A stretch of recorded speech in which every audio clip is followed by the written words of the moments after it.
ARESxGOD here, and it's time to talk about the main character, the true main character of Vinland Saga. It's not Canute, it's not Askeladd. We all know it's Olmar. This was definitely his episode.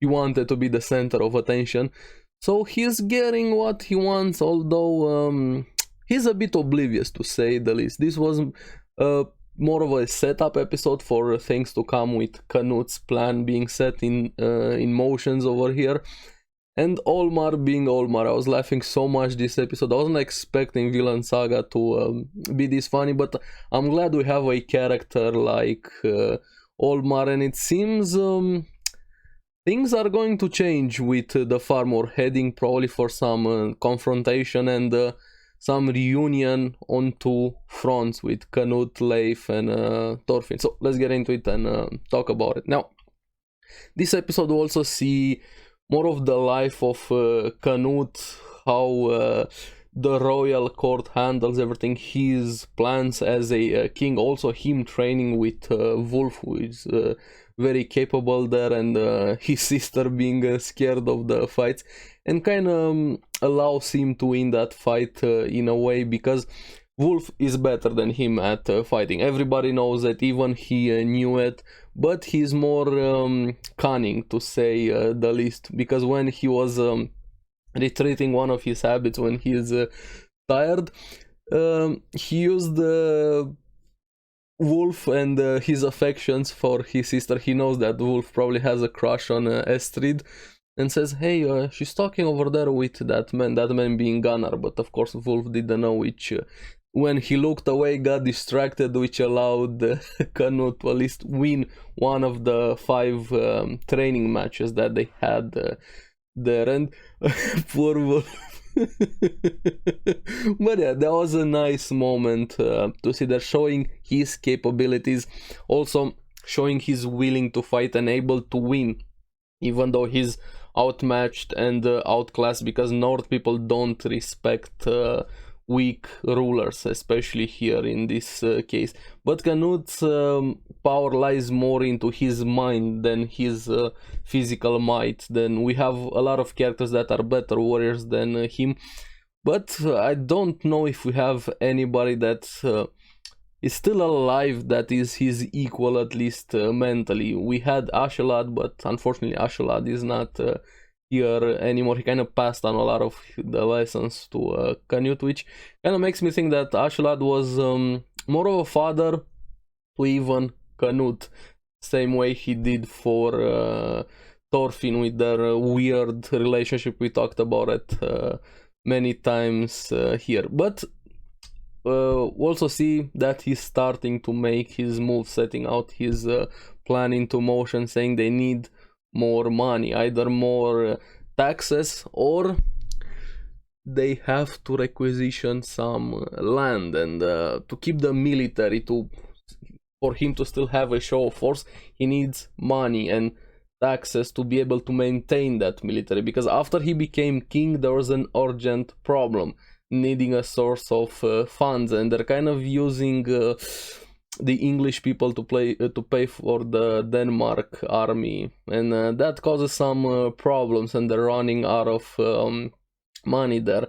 But he's trying to get any and all avenues, source of income, and the first target is looking like it's gonna be Ketil, son of Sverkel, looking through the papers over there. And I knew something was going to happen with Ketil ever since he set out to meet Harald, but now we see that even Canute has his eyes on him, and this got me thinking, are we gonna have the reunion between Canute and Thorfinn? I can't wait to see his face when he sees Thorfinn again, or Thorfinn's face when he sees Canute again, because the way it ended in season 1, we don't really know the events right after that moment. If you guys remember, when Thorfinn attacked him because Canute killed Askeladd, of course he doesn't know this was part of Askeladd's plan. I don't know if they're gonna reach an understanding, but before they even have a chance to talk about it, there's gonna be some clashing over there, even more after what Canute is planning to do right now with the farm. And It's gonna be interesting how Thorfinn is gonna handle all of that after his promise of giving away violence. I'm curious what Einar is gonna think about all of this. So many things are being set into motion right now in this episode, and I'm glad we saw it from Knut's perspective over here. And Gunnar, Gunnar the secretary. I do miss Ragnar, although, but I feel like Gunnar is a much better fit for current Knut. And even when he said, Knut, kings are like swords, what can one do without an army? When Gunnar said they should step back with the army a bit if they can get enough funds. So that's not going to happen. He still needs to be a king and have an army, a show of force, especially if he wants to keep his territories. But after this we also see Ketil showing up, finding out from his son Thorgil that Harald is dead, even before he set out to be here. But the silver lining, in his own words, he has to build a relationship now with Knut to maintain his position and good graces with the throne. And thankfully Thorgil is there to help, since he's part of Knut's guard. But this kind of works in the favor of Knut without them knowing, especially Ketil, but we're gonna get to that. Now, my favorite thing in this episode was Olmar. He's such a dumb character, but I love him so much. Olmar, I love you. Please never change. And the way Ketil knows his son, he knows him very much, because he realized that Olmar is not there. He went off on his own and he knew instantly what was gonna happen. He was gonna bump into somebody and he was gonna start a fight, and that's exactly what happens.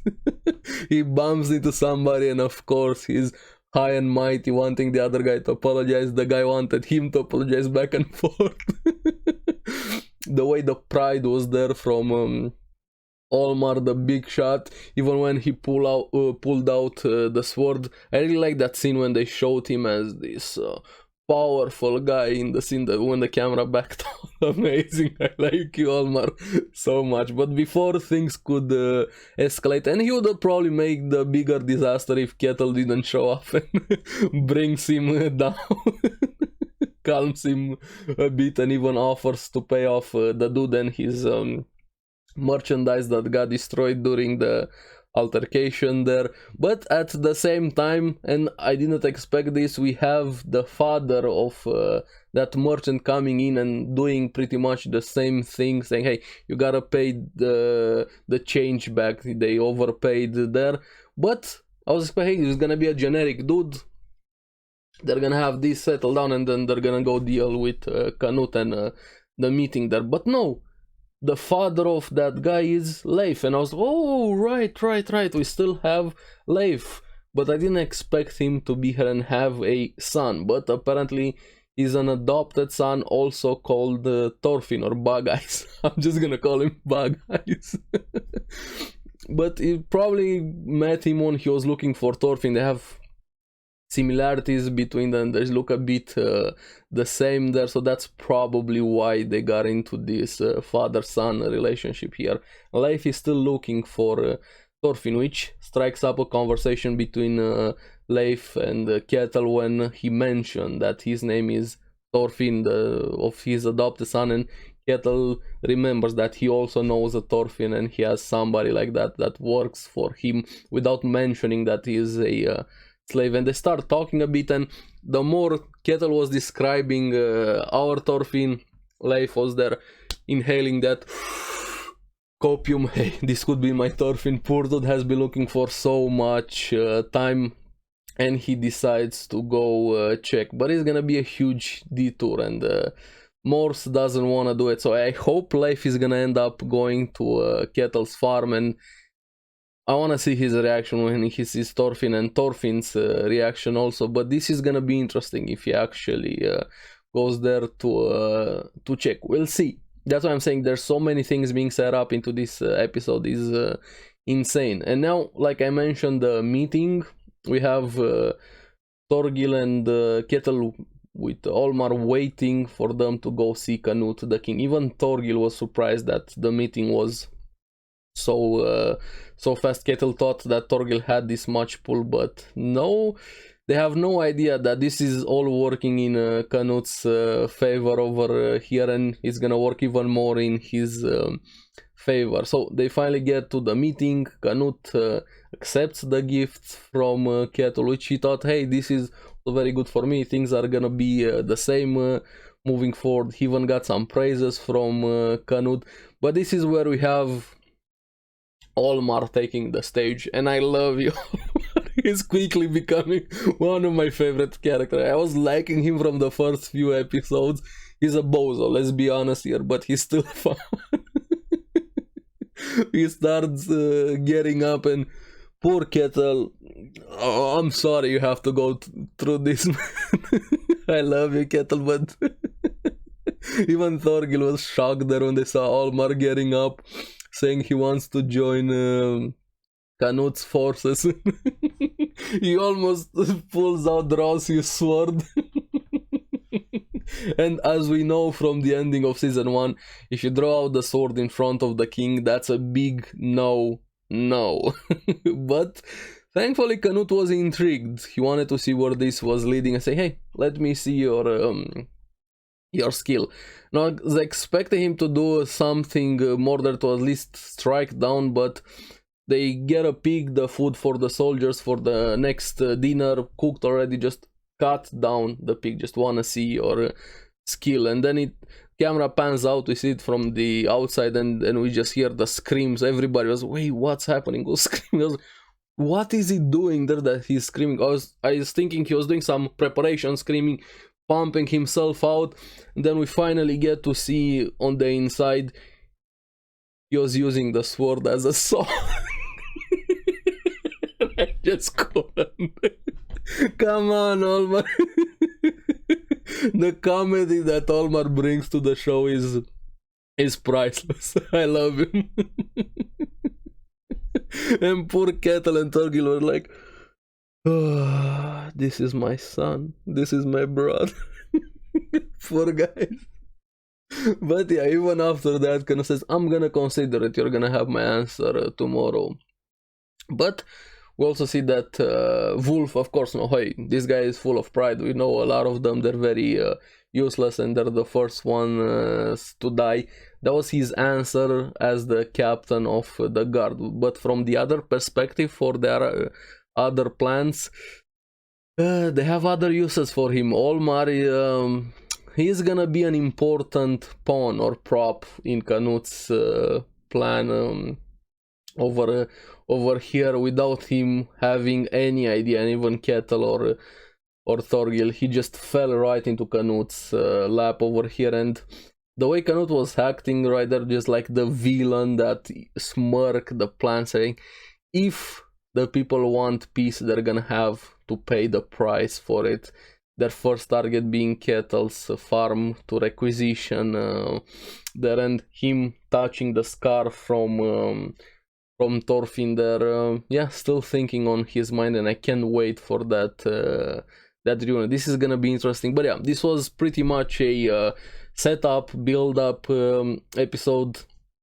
Probably next week or the week after that, we're gonna have a lot of things being set into motion and happening. And also, I forgot to mention, Thorgil is gonna get teased by the other soldiers for what his brother did. So yeah, this was a very fun episode, quite different from what we have had so far in season 2, but still I love that, mainly thanks to Olmar. He's such an awesome and dumb character at the same time.